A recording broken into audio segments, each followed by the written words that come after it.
O frio cortante, como lâminas afiadas, está presente em todas as direções.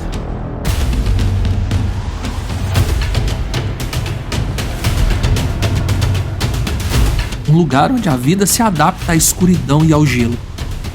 Na isolada Iacútia, na Sibéria, existe um predador que se tornou uma ameaça implacável: lobos de proporções gigantescas.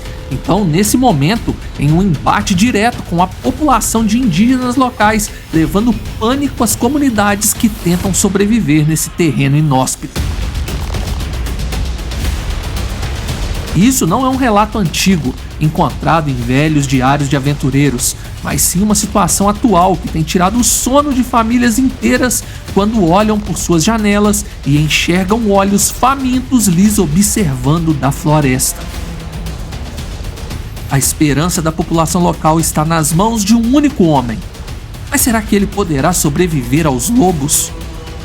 Deixe seu like e se inscreva no canal. É totalmente de graça e você ainda fica por dentro de tudo que postamos por aqui. Deixe seu like e vamos ao vídeo. Dias atuais: Iacútia, Sibéria. A Iacútia é uma das regiões mais extremas do planeta, localizada na vasta Sibéria, onde as temperaturas no inverno podem cair abaixo de menos 50 graus Celsius, congelando até mesmo o solo em um permafrost eterno. Esse território imenso e gelado, comparável em tamanho à Índia, é coberto por tundras, florestas e pântanos congelados, onde a vida parece estar em constante batalha pela sobrevivência. Os animais que vivem na Iacútia são moldados por essas condições implacáveis: lobos, renas, alces e outros seres adaptados à dureza do frio siberiano. Nesse ambiente inóspito, a força não é o suficiente para se manter respirando, mas sim a adaptabilidade.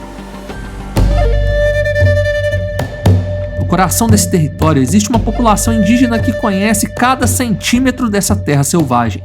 Eles são os povos Evenki, Saká e outros grupos que há séculos aprenderam a coexistir com o ambiente severo. Eles vivem em aldeias remotas, onde os recursos são escassos e qualquer erro pode ser fatal.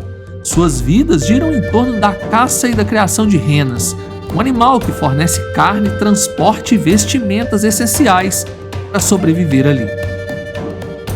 Mas recentemente, um terror ancestral voltou a assombrar as tribos, os lobos gigantes da região.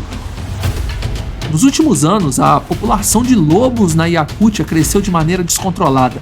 E esses não são lobos comuns, são predadores ferozes, robustos, com um instinto de caça afiado pelas condições extremas em que vivem.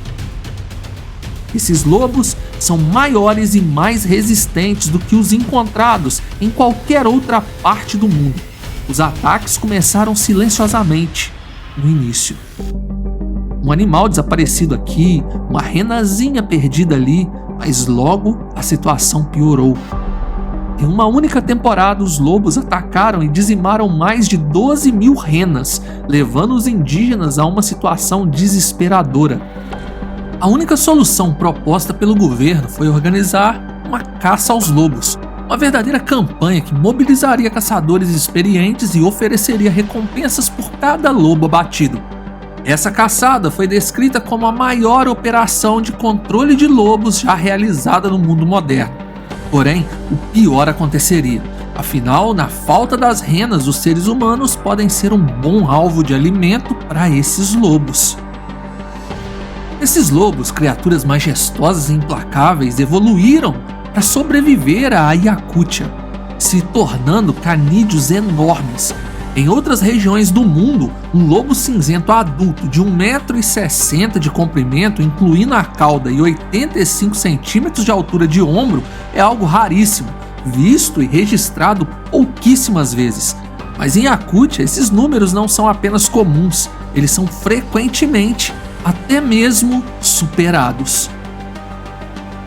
Sendo assim, quem iria parar uma alcateia de super lobos, organizados e altamente inteligentes? Bem, Driel Popov, um caçador de lobos, tentou realizar essa proeza.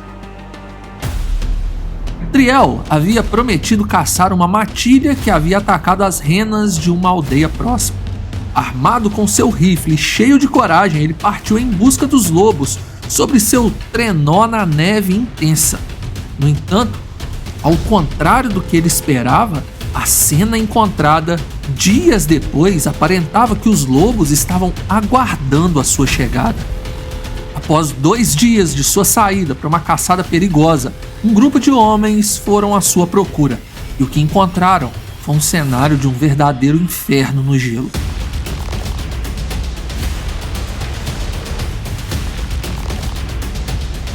Os restos mortais de Driel foi encontrado ao lado do seu trenó. Os cães que o acompanhavam nessa caçada também foram abatidos. Marcas de mordidas provavam que uma alcateia grande de lobos teria realizado tal barbaridade. Para os moradores locais, o acontecimento foi um sinal claro de que os lobos estavam se tornando mais organizados e agressivos a cada ano, e que o homem, por mais armado que estivesse, não tinha mais poder sobre esses predadores astutos e imponentes. Aparentemente, os lobos, em resposta, aprenderam a atacar com mais precisão e astúcia. Agora, os caçadores estavam enfrentando uma ameaça cada vez maior, não apenas pelas grandes dimensões dos lobos de Yakutia, mas também pela inteligência e organização de suas matilhas. Com a morte de Driel e o crescente número de ataques, muitos caçadores começaram a abandonar a prática. A caça ao lobo se tornava assim um campo minado, onde o risco de perder a vida estava constantemente à espreita, tanto pelo ambiente indomável quanto pela presença de superlobos por todos os lados.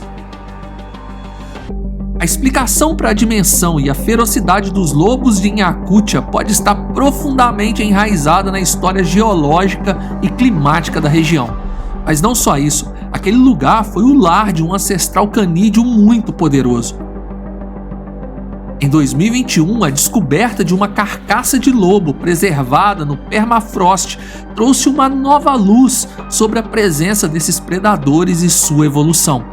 O animal, congelado há aproximadamente 44 mil anos, foi encontrado incrivelmente bem preservado, com até mesmo o conteúdo do estômago ainda intacto, o que permite aos cientistas uma visão única sobre a dieta e o estilo de vida de predadores tão antigos. Essa descoberta não foi apenas uma janela para o passado, ela levantou a hipótese de que os lobos de hoje podem ter dado uma genética que os torna perfeitamente adaptados para as condições implacáveis e desafiadoras da Yakutia. Seu porte mais alto do que a média o permitia circular com mais facilidade entre a neve alta.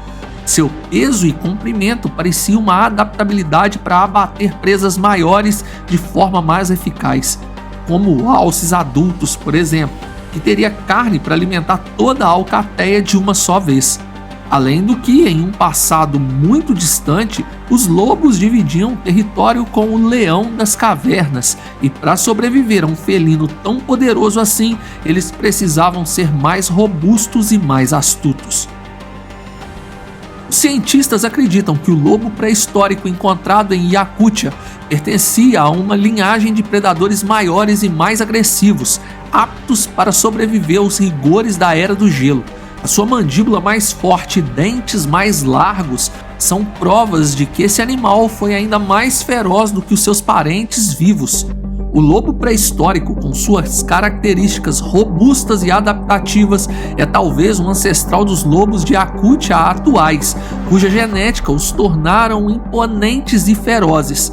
A necessidade de enfrentar condições extremas, como a escassez de comida e temperaturas abaixo de menos 50 graus Celsius, pode ter criado uma linhagem de lobos não só adaptados, mas otimamente preparados para dominar seu ambiente. Mas no atual presente, o aumento da população de superlobos tem afetado diretamente o estilo de vida dos moradores de Yakutia, ameaçado sua principal fonte de sobrevivência, as renas. E foi nesse cenário de desespero que surgiu Ion Maximovich, o caçador de lobos mais renomado da região. Esse homem teve parte de suas caçadas registradas em fotos por um renomado diretor de cinema, James Morgan, cujo site está aparecendo agora aí na sua tela. Não iremos compartilhar suas fotos aqui por não possuímos permissão devido ao direito autoral delas. Ion Maximovich ficou conhecido por sua habilidade de rastrear e abater lobos, mesmo quando esses canídeos estavam organizados em alcateias. Rapidamente ele se tornou uma figura de respeito e esperança entre as comunidades e cooperativas de Yakutia, especialmente para aqueles que dependem das renas para sobreviver. Ion é o tipo de caçador que carrega o peso de cada missão. Para ele, essa não é apenas uma questão de esporte ou sobrevivência própria, mas de proteger um modo de vida e uma cultura. A sua intenção não é exterminar os lobos, mas sim controlar sua população. Em uma única temporada, Ion abateu 23 lobos, ganhando recompensa do governo local e o respeito dos moradores locais. Ele conhece as técnicas e as armadilhas necessárias para capturar esses predadores adaptáveis e inteligentes, que podem farejar o aço e atacar mortalmente seu opositor. Ele arrisca sua própria vida toda vez que parte em uma nova caçada, enfrentando matilhas de lobos e todos os desafios que o próprio ambiente apresenta. Porém, Ion é apenas um homem. Diante de uma população crescente e organizada de lobos, seu trabalho se assemelha ao esforço de segurar uma maré violenta com as próprias mãos. Mesmo com suas habilidades e sucesso, Ion não consegue impedir todos os ataques, e a necessidade de conter a população de lobos tem se tornado uma tarefa além do que um único caçador pode suportar. As comunidades da Yakutia, mesmo agradecidas por seus esforços, sabem que ele é uma solução temporária para uma ameaça que só aumenta. Se a população de lobos em Yakutia continuar a crescer sem controle, esses predadores podem acabar dominando completamente a região. E quando as renas, sua principal fonte de alimento, se tornarem escassas, há um risco real de que os lobos se voltem contra os moradores locais, enxergando-os como suas próximas presas. Nesse cenário extremo, a luta pela sobrevivência não seria apenas entre lobos e renas, mas entre lobos e a própria comunidade humana que ainda existe nesse local. E conta a sua opinião nos comentários e, por favor, deixe seu like e se inscreva no canal. Muito obrigado por assistir. Fui.